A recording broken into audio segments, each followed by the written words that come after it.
ایک صاحب یہ کہتے ہیں کہ کیا یہ کہنا صحیح ہے کہ بچے دو ہی اچھے؟ یہ کہنا صحیح نہیں ہے کہ بچے دو ہی اچھے، اللہ تعالیٰ جتنے بچے عطا فرمائے،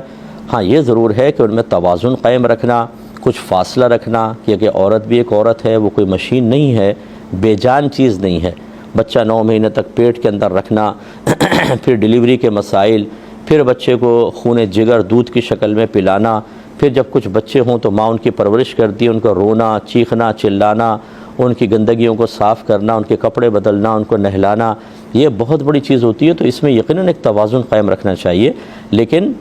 یہ کہنا کہ بچے دو ہی اچھے، یہ درست نہیں ہوتا۔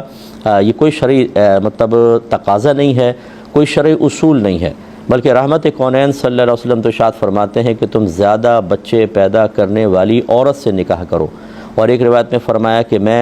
تم کثرت سے بچے پیدا کرو، مفہوم یہ ہے کیونکہ میں بروز قیامت اپنی امت کی کثرت پر فخر کروں گا۔ تو اس لیے بچے تھوڑے سے زیادہ ہونے چاہیے، لیکن بہت ہی زیادہ نہ ہوں، اور عورت کی صحت کا ضرور خیال رکھا جائے۔